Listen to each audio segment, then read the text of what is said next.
곧 예수께서 나인이라는 성읍으로 가시게 되었는데 제자들과 큰 무리가 그와 동행하였다. 예수께서 성문에 가까이 이르셨을 때에 사람들이 한 죽은 사람을 메고 나오고 있었다. 그 죽은 사람은 그의 어머니의 외아들이고 그 여자는 과부였다. 그런데 그 성에 많은 사람이 그 여자와 함께 따라오고 있었다. 주님께서 그 여자를 보시고 가엾게 여기셔서 말씀하셨다. 울지 말아라. 그리고 앞으로 나아가서 관에 손을 대시니 메고 가는 사람들이 멈추어 섰다. 예수께서 말씀하셨다. 젊은이야, 내가 내게 말한다. 일어나라. 그러자 죽은 사람이 일어나 앉아서 말을 하기 시작하였다. 예수께서 그를 그 어머니에게 돌려주셨다.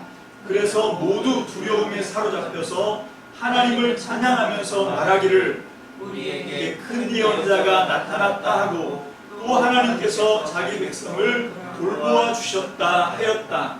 예수의 이 이야기가 온 유대와 그 주위에 있는 모든 지역에 퍼졌다. 아멘. 기도하겠습니다.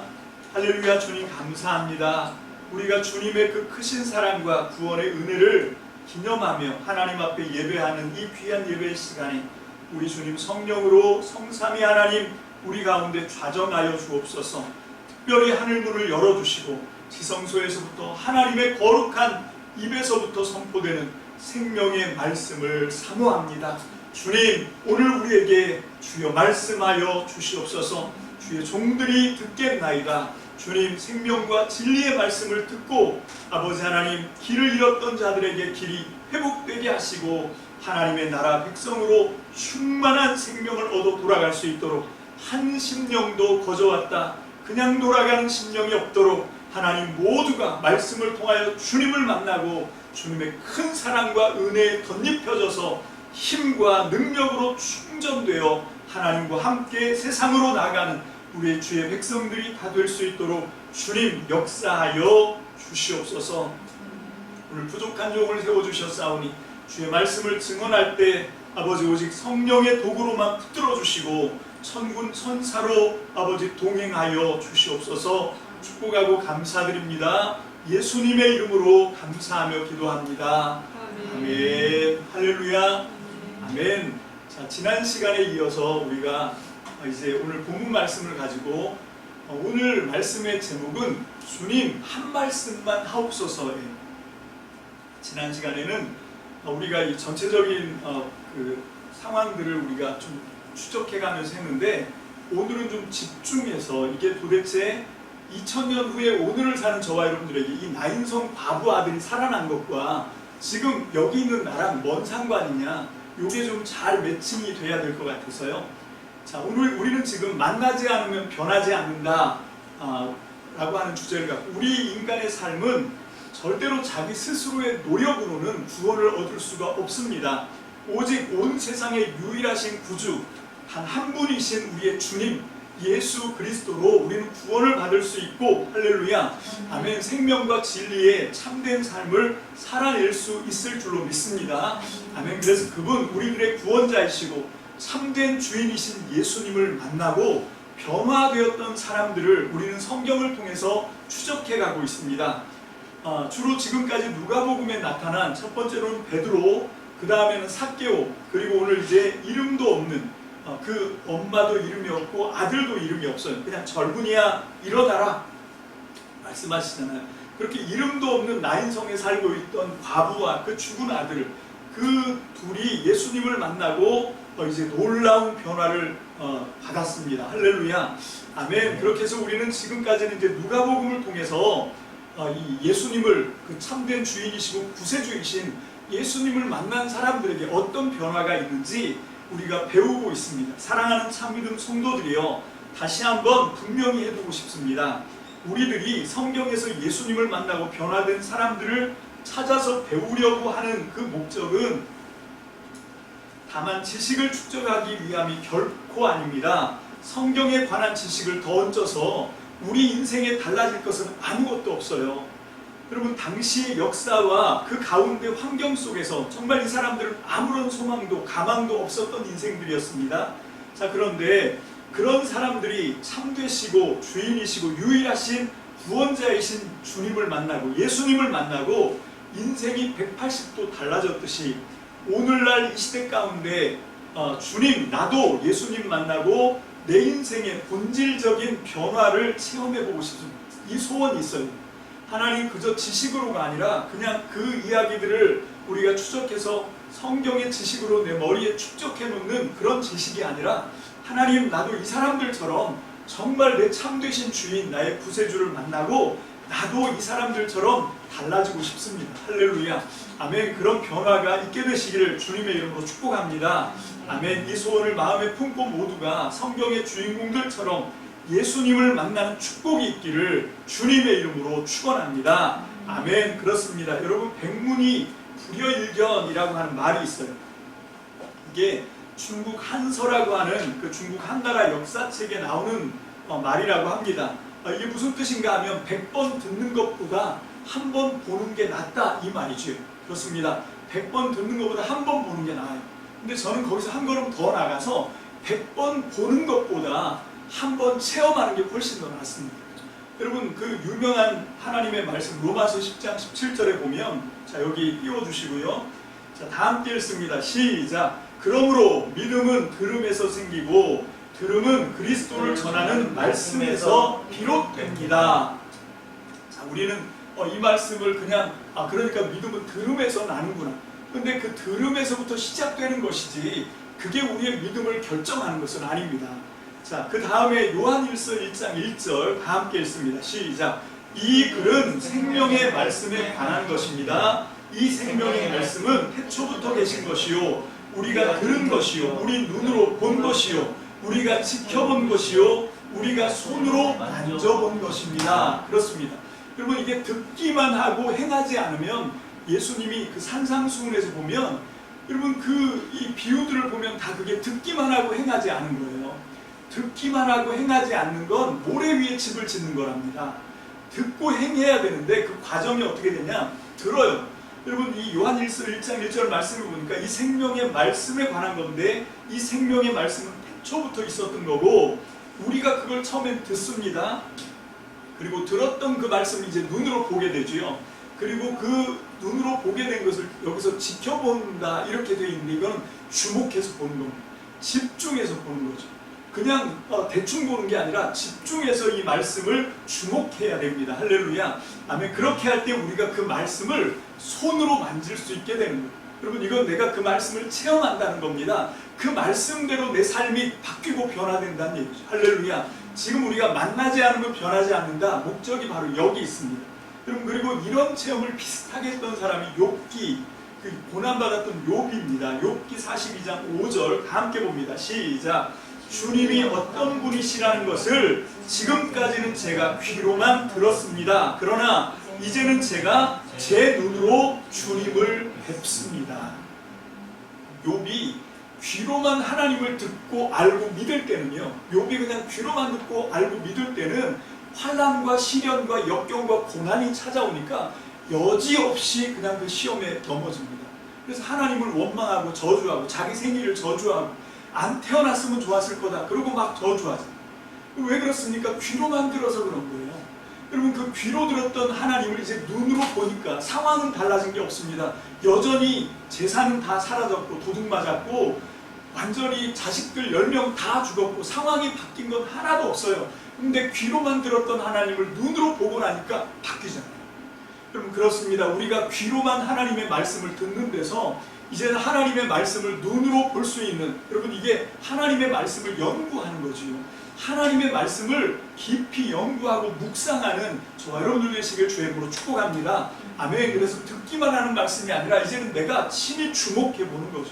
집중해서 보는 겁니다. 그렇게 할 때, 그렇게 하면서 그냥 이거를 지식을 얻기 위해서가 아니라 이 말씀이 내 삶에서 녹아지기를 원합니다. 내가 이 말씀을 체험해 보기를 원합니다. 말씀이 내 삶에서 쓰여져야 돼요. 있습니까? 아멘. 그렇게 해서 하나님의 말씀을 체험할 때 더 강력한 믿음의 능력자가 될 줄로 믿습니다.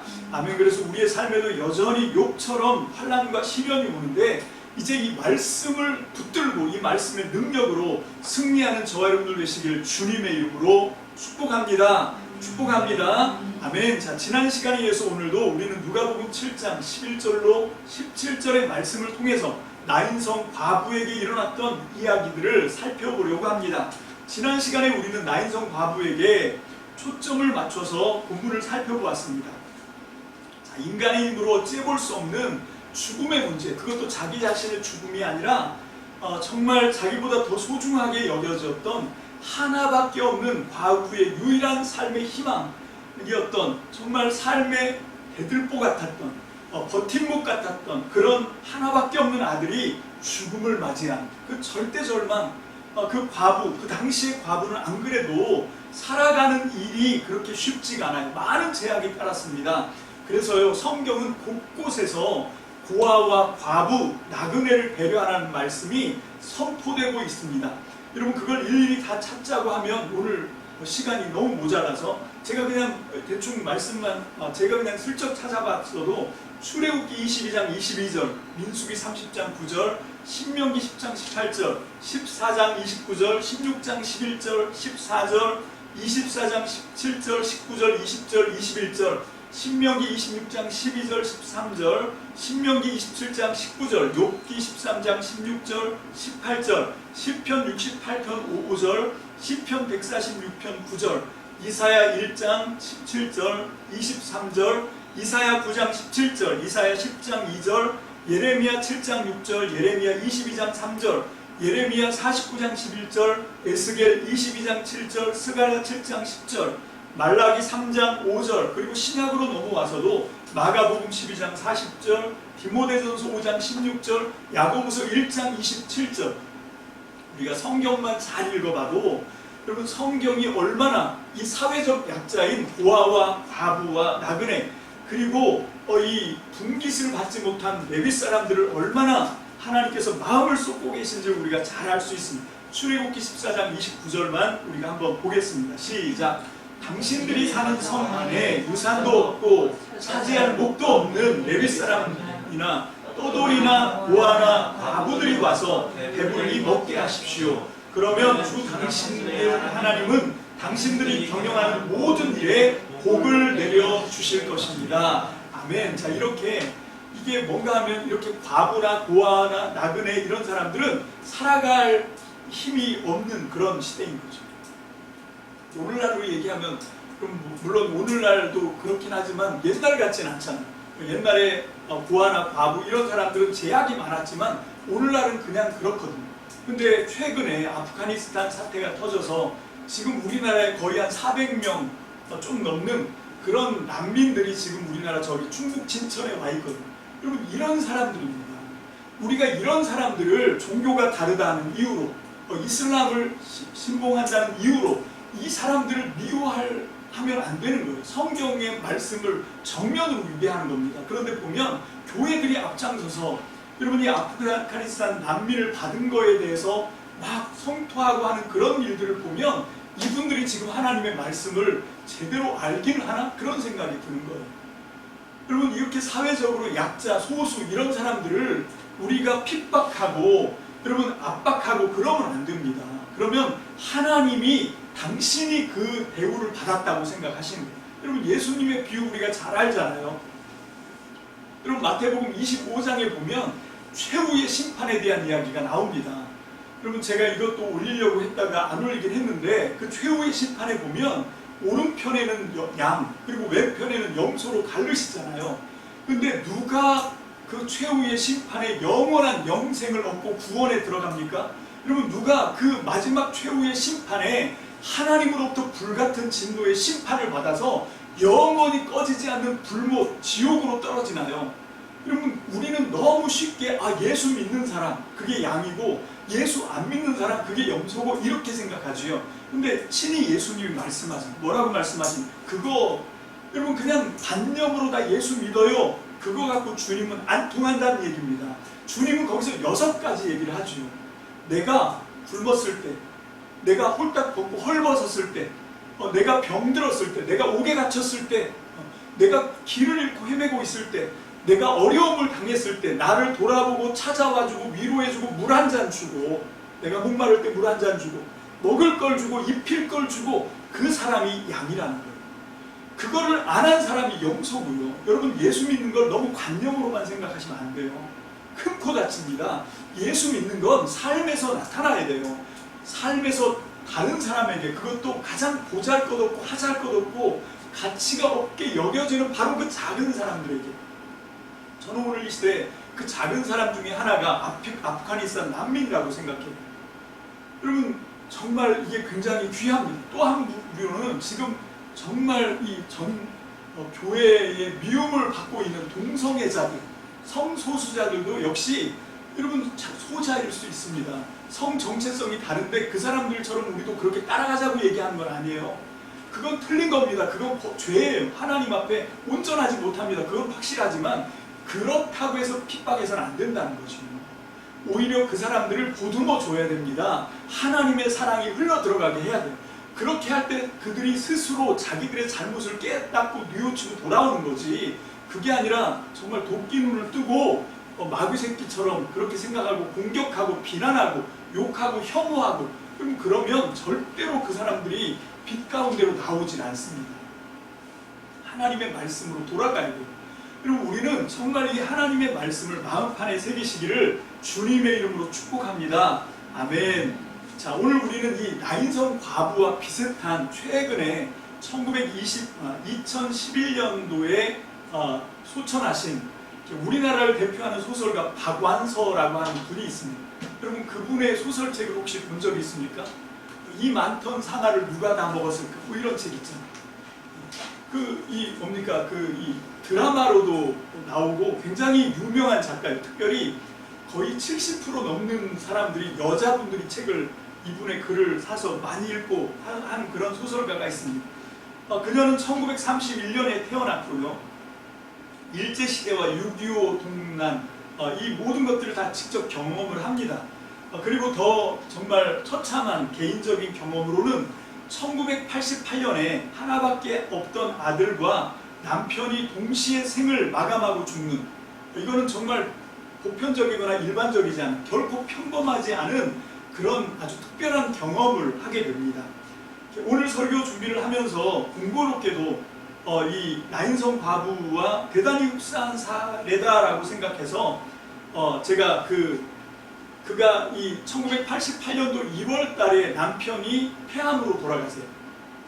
근데 이때 이분 나이가 정말 공교롭게도 제 연배 비슷합니다. 58이었는데 그때 1월 달에 남편이 죽고, 그리고 나서 한 8개월도 안 돼서 아들이, 하나밖에 없는 아들이, 26 먹었던 아들이 서울대 의대를 버젓이 합격하고 거기서 의학도로 잘 공부하고 인턴 과정 마치고 레지던트에 이제 막 들어갔던 아들이 거기서 이제 돌연사를 한 거지.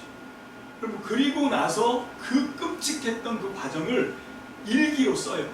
여러분, 한가롭게, 아니 남편 죽고 아들 죽었는데 어떻게 일기를 쓸 정신이 있었나 싶겠지만 상황을 따져보면 그럴 수밖에 없었던 게, 여러분, 아들이 죽고 나니까 그 큰딸이 부산에 사는데, 호원수 작가라고, 그분도 소설가거든요. 그 작가가 자기 엄마 혼자 두면 위험하겠다 생각을 해서 고집을 부리고 있는데 억지로 부산 자기 집에 모시고 있었어요.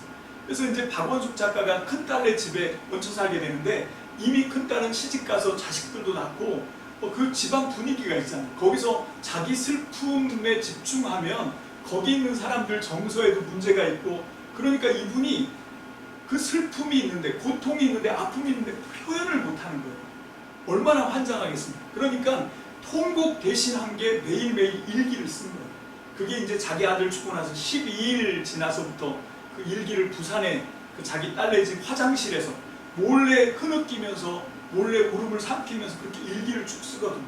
여러분, 그게 1988년도에 경험했던 일인데, 그러고 나서 한 1년치의 일기가 1990년, 2년 지나서 1990년 9월 달부터 그 가톨릭 그 성서 잡지, 신앙 잡지인 생활 성서라고 하는 그 잡지에 매달 연재가 됩니다.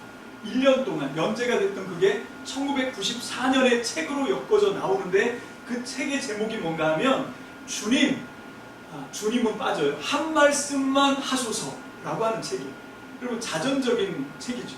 여러분, 거기 보면요, 소설가로 이 어떤 고통이나 아픔이나 이거를 정말 멋있게 표현하고 이런 거 없어요.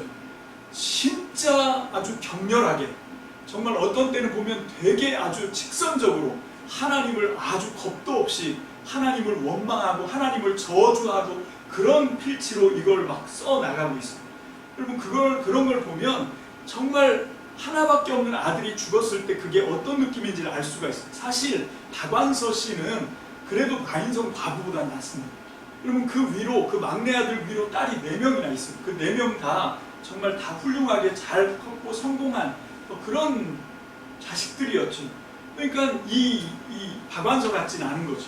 또 이분은 이미 1970년대 40살 나이에 등단해서 이미 한국에 굉장히 훌륭하고 유명한 정말 촉망받는 그런 소설가로 자리매김하고 있었어요. 능력도 있었습니다. 많은 사람들이 굉장히 많이 이 박원숙 작가를 지지하고 있는 상황이었어요. 거기다가 이제 뭐 그 재산도 많고 또 자식들도 있고 사위도 있고 거기에 손주들까지 있고 그러니까 훨씬 낫죠. 훨씬 나은 상황이. 근데 나인성 과부는 그거에 비하면 딱 아들 하나인데 그 아들이 죽은 거예요. 그리고 살 방법도 막막하고 지금 그런 상황입니다. 그래도 어쨌건 좀 비교를 해볼 수 있겠다 싶어서 제가 단톡방에 어제 밤에 이렇게 올려드렸는데 좀 한번 쭉 보셨나요? 이게 스포일러가 되는 건데 이게 바로 이 한 말씀만 하소서라고 하는 책을 제가 이런 내용으로 나와 있는 것들 굉장히 많은데 그 중에서 좀 제가 스스로 느끼기에 이 정도면 좋겠다 싶은 것들을 쭉 해서 쭉 올려드린 거예요. 거기에 보면 굉장히 아주 생생하게 그런 내용들이 잘 드러나고 있습니다. 자, 여기에 보면 이 박원숙 작가가 그런 얘기를 해요. 자식을 잃고 아파하는 과부 에미의 아픔이 이게 마치 피를 막 줄줄줄 흘리는 것처럼 생생하게 전달되고 있는데 그 자식 잃은 아픔에는 그 어떤 말도 위로가 안 된다는 거죠.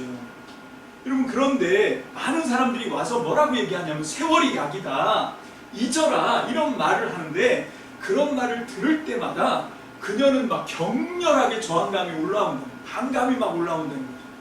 막 참을 수 없는 분노가 막 올라온다는 거예요. 25년 5개월 내 삶의 기쁨, 내 삶의 보람, 내 삶의 희망, 내 삶의 기둥으로 존재하면서 나를 행복하게 해주었는데 어떻게 그 아들을 잊으라고 하냐는 거죠. 어떻게 세월이 지났다고 그게 잊혀질 거라고 어떻게 그런 말을 함부로 할 수가 있냐. 굉장히 격렬하게 막 분노하는 거죠.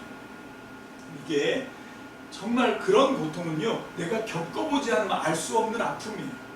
내가 겪어보지 않으면 내가 가늠할 수 없는 고통이고 슬픔입니다. 여러분 그럴 때 함부로 말하면 안 돼요. 그냥 그거는 내가 알아볼 수가 없는, 내가 경험해보지 못한 그런 정말 그런 처절한 고통을 당하는 사람한테는 말이 위로가 아닙니다. 그냥 함께 있어주는 거예요. 같이 울어주는 거고요. 그 슬픔을 당하는 사람과 함께 있어주는 것 뿐이지 거기에 대고 뭐라고 얘기하면 욥의 친구와 욥 사이처럼 이게 갈라지는 거죠. 여러분 그런 겁니다. 누가복음. 그런데 우리가 보면 오늘 본문 말씀에 보면 저는 이제 이 한 말씀에 집중하고 있는데 오늘 누가복음에 보면 이런 상황들을 놓고 볼 때 예수님은 한 걸음 더 나가신 것 같아요. 여러분 지금 그렇게 정말 끔찍한 고통을 당했습니다. 조금 전에 제가 조언한 것처럼 이런 상황에서는 말이 필요한 게 아니에요. 같이 있어주고 같이 울어주면 되거든요. 근데 우리 주님은 굉장히 우악스럽고 굉장히 무례하고 정말 너무 이게 인정머리가 없는 것 같아요. 이런 말씀을 해서 좀 그런데 저는 그렇게 느꼈어요. 누가복음 7장 13절 봅시다. 시작. 주님께서 그 여자를 보시고 가엾게 여기셔서 말씀하셨다. 울지 말아라. 가끔 가다 보면 그런 사람들이 있어요. 정말 그런 차별을 당하고 고통을 당하고 죽음 때문에 괴로워하는 사람들한테 가서 자기가 믿음이 좋다는 허세를 부리느라고 우는 거 아니야, 울지 마 이렇게 얘기하시는 분들이 있는데 정말 그건 아닙니다. 그건 아닙니다. 여러분 다른 사람에 대한 배려가 없는 거예요. 여러분 다른 사람의 아픔을 같이 공감할 수 있는 능력이 떨어지는 거죠. 여러분 그럴 때는 슬퍼해야 됩니다. 괴로워해야 돼요. 박원석 작가처럼, 박완서 작가처럼 정말 고통에 몸부림치고 하나님을 저주하는데 얼마나 어마어마하게 저주를 하는지 거기 제가 좀 올려놨어요. 그 밑에 바로 나오죠. 그 말씀 밑에. 자, 우리는 그런 사람들을 어떻게 위로해야 된다고 생각하냐면, 저를 따라해 보십시오. 거기 나와 있죠. 시작. 너도 나처럼 많이 힘들었구나. 아니면 나보다 높은 사람한테는 뭐라 그럽니까? 당신도 나처럼 힘드셨군요. 이렇게 얘기해도 시원치 않을 판인데 울지 말아라 라니요. 이거는 다른 사람이 얼마나 아픈지, 얼마나 힘든지, 얼마나 고통스러운지 헤아리지 않는 것처럼 그렇게 받아들여 주실 수 있다는 거죠. 자, 그래서 이 박완서 아들을 잃고 남편도 죽었는데, 제가 볼 때는 남편 죽은 거는 별로인 것 같아요. 아들이 죽었는데 뭐라고 얘기하냐면 이렇게 말합니다. 거기에 일기에 쓴 내용인데 다 함께 봅니다. 시작. 그저 만만한 건 신이었다. 온종일 신을 죽이고 또 죽이고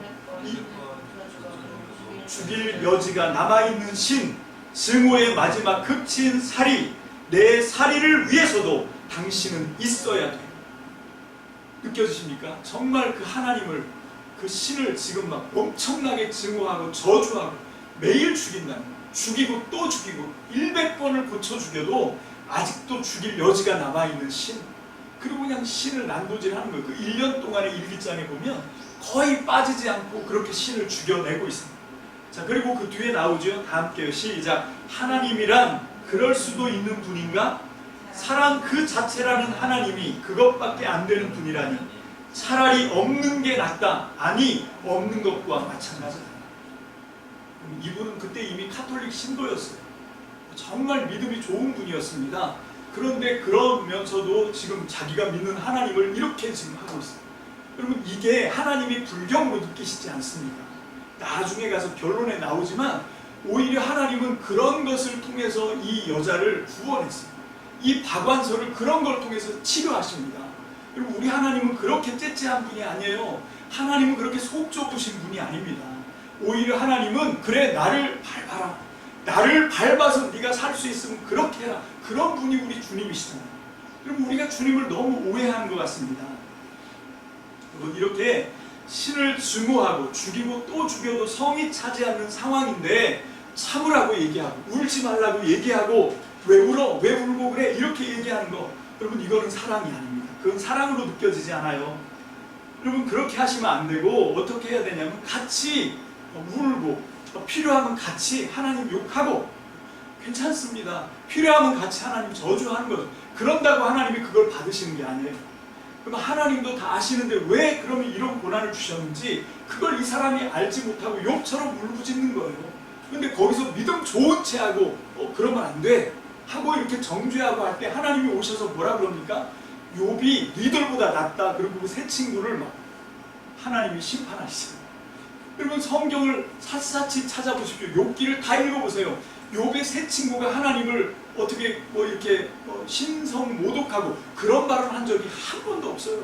정말 그 FM대로 하나님을 높이고 하나님을 찬양하고 하나님을 경외하고 이런 말을 했거든요. 근데 하나님이 말씀하시기를 욥이 옳고 니네가 틀렸어 이렇게 얘기하잖아요. 우리가 여기서 좀 지혜를 얻어야 돼요. 어떻게 하는 게 하나님을 영화롭게 하는 건지 우리가 성경을 통해서 지혜를 얻게 되시길 주님의 이름으로 축복합니다. 자, 그런데 오늘 설교는요, 이것만 해결할 거예요. 근데 도대체 왜 예수님은 이런 말씀을 하셨을까 하는 거죠. 왜 이 여자를 보고 울지 말라라고 하신 걸까요? 여러분, 예수님이 인정머리가 없고 공감 능력이 없고 다른 사람의 아픔을 배려하지 않아서 그렇습니까? 그렇지 않습니다. 거기 보면 가엾게 여기셔서 말씀하셨다라는 거죠. 그럼 두 가지 가능성밖에 없습니다. 여러분, 첫 번째로 주님은 이 여자가 아파하고 슬퍼하고 고통하는 문제를 근본적으로 해결해 주실 수 있는 능력자이십니다. 할렐루야. 아멘. 맞습니까? 그렇습니다. 주님은 이 여인의 슬픔의 근원을 이제 기쁨으로, 감사로, 기적으로 바꿔놓으십니다. 그게 죽은 아들을 살려보는 사건이잖아요. 그건 지난 시간에 우리가 살펴봤습니다. 할렐루야. 아멘. 너무 감사하죠. 그러니까 울지 말라고 하신 거예요. 근데 이게 다일까요? 그냥 내가 네 죽은 아들 살려줄 수 있으니까 그렇게 당당하게 울지 말라고 얘기하시는 건가요? 여기서 우리는 중요한 교훈 한 가지를 정리하고 넘어가려고 합니다. 그렇습니다. 내가 그 사람의 슬픔, 그 사람의 아픔, 그 사람의 고통의 문제를 근본적으로 그 자리에서 뚝딱 하고 해결해 줄 수 없다면 함부로 울지 마 이런 식으로 얘기하면 안 돼요. 내가 그 자리에서 그 사람의 아픔, 고통, 슬픔을 치유해 줄 수 있는 능력도 없는 주제가 말로만 하나님 믿고 하나님 앞에서 기뻐해 이런 얘기하면 안 된다고요. 그러면 욥의 새 친구가 되는 거예요. 그러면 안 되고 같이 울고 필요하면 같이 하나님 저주하고 그래도 돼요. 자, 우리는 이렇게 정리합니다. 왜 우리가 그렇게 하냐면 나는 이 사람의 아픔을 치유해 줄 수가 없어요. 이 사람의 고통, 슬픔을 해결해 줄 수가 없어요. 아니, 가늠조차 하지 못합니다. 얼마나 아픈지, 얼마나 슬픈지, 얼마나 괴로움을 당하고 있는지 우리는 짐작조차 할 수 없어요. 그런데 함부로 울지 마, 왜 울어? 이런 얘기하면 안 돼요. 그만큼 그 사람은 힘든 거예요. 그만큼 그 사람은 정말 죽겠는 거예요. 그래서 비명을 질러대는 겁니다. 여러분, 거기서 같이 울어야 돼요. 같이 안아줘야 됩니다. 그 아픔을 같이 이해해 줘야 됩니다. 여러분, 그런데 우리 주님은 여러분 이 문제를 우리처럼 연약해서 그 사람의 아픔의 문제, 슬픔의 문제, 고통의 문제를 가늠하지도 못하고 얼만큼 아픈지 짐작도 못하고 뭐 이런 분이 아니신 거예요. 오히려 그 문제를 근원적으로, 본질적으로 그 슬픔과 고통을 기쁨으로 바꿀 수 있는 분입니다. 할렐루야. 그래서 울지 말라고 얘기할 수 있는 거예요. 우리 주님이니까 그렇게 얘기하는 겁니다. 근데 그게 단가요? 아니요. 한 가지가 더 있습니다. 여러분, 예수님이 그 나인성 과부의 죽은 아들을 살리기 위해서 여러분 이 사건은요 십자가랑 연결됩니다. 당신이 대신 죽으셨습니다. 오늘 본문의 핵심은 여기 있어요. 여러분, 그러니까 예수님은 울지 말라고 얘기하는 거예요. 내가 죽을 거야. 울지 마 이렇게 얘기하는 거예요. 여러분, 누가복음 23장 27절로 28절입니다. 누가복음 23장 27절로 28절 다 함께 읽습니다. 시작. 백성들과 여자들이 큰 무리를 이루어서 예수를 따라가고 있었는데 여자들은 예수를 생각하여 가슴을 치며 통곡하였다. 예수께서 여자들을 돌아보시고 말씀하셨다. 예루살렘의 딸들아, 나를 두고 울지 말고 너희와 너희 자녀를 두고 울어라. 여러분, 이게 무슨 말씀이냐면 지금 예수님이 십자가의 마지막 처형을 당하러, 죽임을 당하러 끌려가고 있어요. 여러분, 구레네 사람 시몬이 예수님의 무거운 십자가를 앞서서 지고 가고 있고 예수님은 피를 뚝뚝 흘리시면서 온몸이 채찍 맞아서 난자가 되죠. 그렇게 처참한 몰골로 지금 십자가에 매달리기 위해서 끌려가고 있는 상황입니다. 그러니까 예수님을 사랑하고 평소에 따르던 여자들이 그 예수님을 안타깝게 생각하면서 가슴을 치면서 통곡하면서 따라갔다. 여러분, 그 예수님이 당하는 그 처절한 그 아픔과 그 고통과 죽음에 이 여자들이 함께 하는 거죠. 근데 예수님이 돌아서서 말씀하십니다. 너희는 나를 위해서 울지 말고 너희와 너희 자녀들을 위해서 울어라. 지금 내가 올라가서 이렇게 죽임을 당하고 내가 올라가서 이 고통을 당하는 건 내가 채찍에 맞음으로 너희가 나음을 입고, 할렐루야, 아멘, 내가 고통받고 죽음으로 너희가 살기 위해서 내가 한 거다. 여러분, 이 사실을 우리가 분명히 깨닫게 되시길 주의 이름으로 축복합니다. 그래서 주님은 울지 말라고 말씀하시는 거예요. 네 고통, 네 아픔, 네 슬픔 내가 다 안다. 아니, 아는 정도가 아니라 네 아픔, 네 고통, 네 사망의 무거운 짐 내가 짊어지고 내가 십자가에서 다 내가 죽어서 해결할 거야. 내 몸 찢어서 내 피 흘려서 내가 다 해결할 거야. 이 말씀입니다. 여러분, 이 나인성 과부 사건은 바로 이 십자가를 통해서 완결되는 사건입니다. 이렇게 연결이 되는 거예요. 그래서 예수님은 울지 말라고 말씀하십니다. 여러분, 우리가 고통당할 때, 우리가 슬픔에 빠질 때 그때 우리는 주님의 십자가를 생각해야 해요. 할렐루야, 아멘. 자, 이제 이 말씀을 정리하겠습니다. 여러분, 이게 다만 이 나인성 과부의 슬픔이고 고통인가요? 여러분, 이게 그냥 특별한 체험을 했던 박완서 씨의 고통이고 슬픔입니까? 물론 우리는 그런 특별한 경험을 하지 않고 평안하게 살 수 있는 가능성이 훨씬 더 많다고 저는 생각해요. 아니, 정말 그러고 싶어요. 간절히 원합니다. 그렇게 되길 원해요. 나같이 연약한 사람한테 만약에 이런 분들이 당했던 고난을 주시면 정말 나 어떻게 될지 모르겠어요. 내가 믿음을 제대로 지킬 수 있을지 장담을 할 수가 없어요. 그래서 하나님, 나 아시지요? 제가 맨날 그런 기도를 하는 거예요. 살살 좀 해주세요. 이렇게. 여러분도 똑같이 기도하십니까? 그러니까 그러신 것 같아요. 자, 그런 거죠. 그런 거. 자, 그렇지만 누구나 피할 수 없는 게 있습니다. 그게 뭡니까? 누구든지 한번 이 죽음을 통과해야 된다. 그러면 우리가 비록 이 나인성 과부처럼 그렇게 처절하고 그렇게 큰 고통은 아니라고 할지라도 박완서처럼 그렇게 정말 최처참한 참척의 고통이라고 합니다. 그런 고통은 아닐지라도 여러분, 우리도 이 죽음 앞에 서면 아무것도 아닙니다. 우리도 잠재적으로 한 번은 죽어야만 하는, 여러분, 이게 피할 수 없는, 다른 모든 건 어떻게 피해갈 방법이 있지만 이 내가 한 번 죽어야 된다는, 내가 육신적으로 한 번 죽음을 통과해야 된다는, 이거는요 누구나 다 만나는, 이게 두려움이에요. 여러분, 이 사망의 고통입니다. 여러분, 그러므로 우리는 잠재적으로 다 이 정도의 차이는 있지만 나인성 과부가 지금 자기 아들의 죽음으로 고통하고 슬퍼하고 괴로워하는 것처럼 우리도 누구나 다 잠재적으로, 여러분, 정말 가장 핵심은 나 자신의 생명, 나 자신의 죽음 때문에 누구나 한 번은 이런 심각한 고통에 빠질 수밖에 없는, 우리는 다 잠재적으로 이 길을 가는 사람들이에요.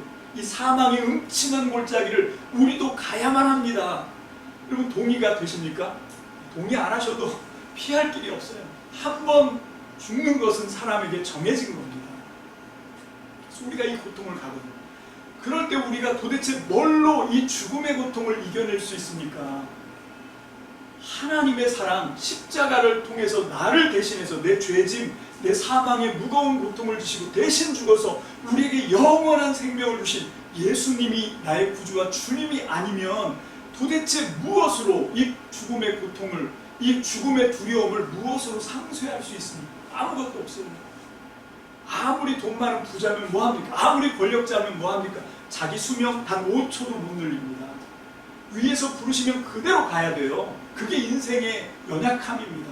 우리는 다 누구나 이 죽음 앞에서 연약하기 그지없는 존재예요. 그런데 오늘 이 말씀, 울지 말아라, 이 한 말씀, 그래서 오늘 말씀이 주님 한 말씀만 주옵소서. 주님이 지금 나에게도 이 사망의 잠재적인 고통을 끌어안고 이 땅을 살고 있는, 5분 후에 어떻게 될지 알지 못하는, 오는 건 순서가 있었는데 이 박완서 씨의 거기에 보면 그래요. 참을 수 없는 건 그 하나님 앞에 가는 게 순서가 없다는 거라는 거죠. 아무리 부르짖어도 대답하지 않는다는 것, 응답하지 않는 신, 참을 수 없다, 음흉하다, 막 이렇게 하나님 이해가 됩니다. 그렇죠. 5분으로 할 수가 없어요. 여러분, 그게 우리의 두려움 아닙니까? 여러분, 그럴 때 우리가 도대체 무슨 힘으로, 무슨 백으로, 무슨 정신으로 이 인생을 살아갈 수 있습니까? 주님께서 말씀하셔야 됩니다. 그래서 우리는 날마다 주님 한 말씀만 주옵소서, 한 말씀만 주옵소서. 이 생명의 말씀을 나에게 주님이 주셔야 내가 그 말씀을 처음엔 듣고 그 다음에 뭡니까? 그 말씀을 주목해서 보고 연구하고, 그리고 이제 드디어 그 말씀이 내 삶에 체험되면서 이 나인성 과부가 정말 끔찍한 고통에서 엄청난 기쁨의 주인공이 된 것처럼, 할렐루야, 아멘. 이 나인성 과부의 아들이 사망자에서 다시 부활한, 다시 환생한 하나님의 생명을 수여받은 복된 사람이 된 것처럼 우리도 주님 한 말씀만 주옵소서. 여러분, 날마다 한 걸음 한 걸음 걸어가면서 5분으로 장담할 수 없는 이 두려움뿐이고 고통뿐인 이 세상에서, 여러분, 요즘 우리나라의 K 드라마가 세상을 들썩들썩하게 하는 드라마가 있는데 그게 뭡니까? 오징어 게임이라는 드라마가 있어요. 여러분, 그 오징어 게임이 이 넷플릭스라고 하는 데서 방영되는 드라마인데, 우리는 흔히 일반 우리 한국 방송 뭐 이런 뭐 그게 유튜브든 아니면 어떤 그 뭐죠? 그게 그 이 일반 방송, 정규가 아닌 방송이라고 해도 그런 방송들의 드라마는 다 뭔가 하면 연재잖아요. 그죠? 한 주에 뭐 한 2편씩 하고 그 다음은 또 기다려야 돼요. 근데 넷플릭스는 그게 없대요. 저도 경험을 안 해봐서 모르는데 한 번에 쭉 몰아서 볼 수 있는 그런 겁니다. 그렇게 돼 있더라고요. 그래서 이 넷플릭스가 인기가 있는데 그 부부작으로 해갖고 넷플릭스에 9월 달에 출시가 됐는데 불과 한 달 만에 이 넷플릭스가 들어간 90여 개 나라에서 1등을 하고, 이 넷플릭스가 들어가지 않은 중국 같은 나라들, 뭐 이런 나라들에서조차도 어떻게 이 불법으로 다운받아가지고 막 돌려보면서 전 세계가 지금 이 오징어 게임으로 들썩거리는 그런 상황이에요. 근데 그 오징어 게임을 그 내용들을 쭉 살펴보면 이게 뭔가 서바이벌, 생존 게임이잖아요.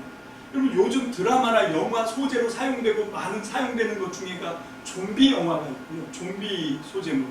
좀비를 다루고 있는 게 있고 그 다음에 이렇게 서바이벌 게임 같은 거 나오는 거 이건 뭔가 하면 지금 우리가 살고 있는 이 세상이 이 좀비들이 특실되는 그 정말 생존이 위협당하는 내가 남을 죽여야 내가 살 수 있는 그런 세상에 우리가 살고 있다는 거 아닙니까? 그럼 우리가 제정신이 아닌 다음에 이런 세상 속에서 항상 기뻐하고 쉬지 않고 기도하고 범사에 감사하고 그런 건 없어요. 이 세상은 정말 고통뿐입니다. 괴로움뿐입니다. 우리 뜻대로 되는 것보다 우리 뜻대로 안 되는 게 훨씬 많고요. 여러분 내가 살기 위해서는 내가 그렇게 수없이 많은 시체들과 피들을 밟고 지나가야 여러분 내 행복이 내 인생이 보장되는 그런 세상 속에서 살고 있습니다. 여러분 어떻게 온전한 정신으로 이런 세상을 살 수가 있냐고 고통뿐인데 그래서 주님이 말씀하시는 거예요. 나한테로 오라고 수고하고 무거운 짐진 자들아 다 나에게로 와라. 내 짐은 내 멍에는 가볍고 내 짐은 쉽다 말씀하시는 거예요. 여러분 주님이 아니면 이 세상을 살아낼 방법이 없습니다. 여러분 주님이 나와 함께 하시는 그게 뭐라고요? 한 말씀만 주옵소서. 주님 내게 한 말씀만 주십시오. 정말 고통뿐이고 아픔뿐이고 슬픔뿐이고 괴로움뿐인 이 세상에 하나님 내가 도대체 무엇으로 삽니까? 밥으로만 삽니까? 사람이? 떡으로만 삽니까? 아니지요. 하나님의 입에서 나오는 말씀으로 삽니다. 믿습니까? 아멘. 그걸 관념으로 붙들지 마시라는 거예요. 매일매일 하나님의 말씀을 열어서 하나님 오늘도 주님의 양식이 없으면 나는 살 길이 없습니다. 주님 제발 한 말씀만 주옵소서. 여러분 이 박완서 작가가 그 끔찍한 지옥 같은 고통 속에서 그 한 말씀 듣고 살아났어요. 한 말씀 듣고 한 말씀 듣고 정말 자기 막내딸보다도 못한 그 예비 수녀 그 어린 여자가 자기가 수녀로 되기 전에 예비 수녀 수련을 하기 전에 세상에 있었던 경험 얘기를 해주더라는 거예요. 그 이혜인 수녀와 같이 방문을 해와서 거기서 이 이혜인 수녀 앞에서 박완서 작가가 완전히 미친 사람이 됐던 막 눈에서 눈물이 한없이 쏟아지면서 입에서는 침을 튀면서 사진첩까지 끌어다녀놓고 지금 죽은 자기 아들 자랑을 막 해야 되는 거예요. 내 아들은 이렇게 훌륭했고 이렇게 사람이 많았고 그러면서 그냥 그 사진첩 처음부터 끝까지 막 미친 여자처럼 그동안은 부산에서 자기 딸 그 식구들한테 상처가 될까봐 입을 꼭 다물고 있었는데 그 이혜인 수녀가 부산 딸네 집으로 방문을 오니까 그 수녀 앞에서 막 통곡하듯이 절규하듯이 자기 아들은 꼭 살았어야만 된다고 나를 위해서도 그렇지만 이 사회를 위해서 꼭 살았어야만 되는 아들이라고 막 그러면서 막 그렇게 이혜인 수녀 앞에 자기의 쓴 감정을 막 쏟아내고 있는데 그거를 찬찬히 그냥 다 같이 울면서 들어주더라고요. 다 듣고 난 다음에 이혜인 수녀는 입을 다물고 있는데 그 예비 수녀가 조심조심 자기가 수녀로 이렇게 서원하기 전에 세상에서 있었던 얘기를 하더래요. 자기한테 남동생이 하나 있었는데 그 동생이 너무 정말 힘들게 하는 자기뿐만 아니라 가족들을 전부 힘들게 하고 주변을 전부 힘들게 하는 그런 동생이 있었어요. 그래서 이 예비 수녀가 어떻게 저런 게 내 동생이야? 그런 생각을 갖고 있었대요. 그렇게 하다가 어느 날 기도를 하는데 주님이 너 왜 그렇게 생각하냐? 어떻게 저런 동생이 나한테 있어? 왜 그렇게 생각하냐? 내 동생도 그러지 말란 법이 있나? 이렇게 생각하라 그러더래요. 그 얘기를 듣고 이 박완서 씨가 구원의 실마리를 찾았어요. 아니 어떻게 내 아들을 데려갈 수 있어요? 하고 하나님을 원망하고 저주했는데 내 아들이라고 데려가지 말란 법은 없구나 하고 생각을 고쳐먹으면서 이혜인 수녀 박완서 씨가 구원을 받은 거예요. 그리고 책을 내고 아픔까지도 고통까지도 같이 나누면서 이분이 2011년 80이 넘는 나이에 담낭암으로 돌아가시고 그 세월 동안에 그 주옥같은 자기 아픔을 소설로 주옥같은 소설로 빚어내서 동시대 아픔을 당하는 모든 사람들 많은 사람들을 위로했고 그럼 우리도 마찬가지입니다. 주님 한 말씀만 주십시오. 그 말씀을 우리가 받으면 살고 이 험한 세상 지옥 같은 세상 정말 좀비들이 득실되는 것 같은 나도 거기에 한 무리가 되어서 좀비처럼 아무 소망 없이 아무 이 계획 없이 그렇게 하루하루를 버텨내는 정말 가망이 있어서가 아니라 그냥 죽지 못해서 살아낸 이게 좀비잖아요. 그리고 남을 어떻게 해쳐야 내가 유익을 얻는, 여러분 이런 고통뿐인 세상 속에서 남다르게 살 수 있는 방법은 내 안에 없습니다. 저와 여러분들 안에 없어요. 그건 어디 가서 배울 수 있는 게 아닙니다. 오직 우리의 구원이신 하나님의 말씀 속에 그 길이 있습니다. 믿습니까? 아멘. 그런데 어떻게 이 말씀을 덮어놓고 살 수가 있어요? 주님 한 말씀만 주십시오. 날마다 그런 마음으로 무릎을 꿇고 주님의 말씀을 받아야지요. 그리고 그 주님의 말씀을 듣는 데서 멈추는 것이 아니라 그 주님의 말씀을 보기 위해서 몸부림을 쳐야 됩니다. 아무나 볼 수 있는 게 아니에요. 하나님의 말씀을 보기 위해서 애를 써야 됩니다. 땀을 흘려야 됩니다. 그렇게 해서 하나님의 말씀을 주목하고 난 다음에 어떻게 해야 됩니까? 주님, 나도 이 말씀 체험해보고 싶어요. 사모해야 돼요. 그래서 그렇게 하나님의 한 말씀만 주시면 나도 살고 내 옆에서 소망 없는 다른 사람도 세울 수 있습니다. 할렐루야. 그게 믿는 사람이 가야 될 길이에요. 그게 우리의 사명입니다. 주님 한 말씀만 주십시오. 오늘 이 말씀을 통해서 2000년이 지난 지금 우리와 저와 여러분들이 이 나인성 과부처럼 우리 주님한테 매달려야 됩니다. 주님 한 말씀만 주십시오. 주님 한 말씀만 주십시오. 그렇게 하나님의 말씀을 듣고 살아나는 기적의 역사가 나인성 과부의 집처럼 여러분과 저의 삶에도 일어나게 되시기를 주님의 이름으로 축복합니다. 축복합니다. 기도합시다. 할렐루야. 주님 감사합니다. 그렇습니다. 하나님, 그렇게 두드러지고 정말 특별한 경험은 아니더라도 하나님, 우리의 삶에도 사망의 권세가 기승을 떨고 있습니다.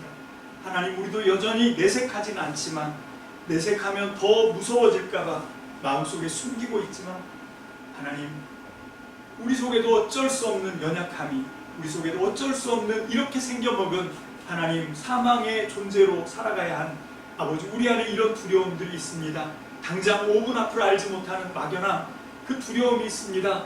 그 속에서 근근히 버텨내고 있는 우리에게 주님, 우리에게 다른 어떤 방법이 있습니까? 오직 생명의 말씀밖에 없습니다. 아버지 하나님, 정말 생명의 동아줄 우리에게 내려주시는 것처럼 주여 한 말씀만 주시옵소서. 날마다 주의 말씀을 무릎으로 구하고 하나님의 말씀을 붙들고 살아나는 참믿음 성도들이 다 될 수 있도록 주여 축복하여 주시옵소서. 감사를 드리옵고 예수님의 이름으로 축복하며 기도합니다. 아멘.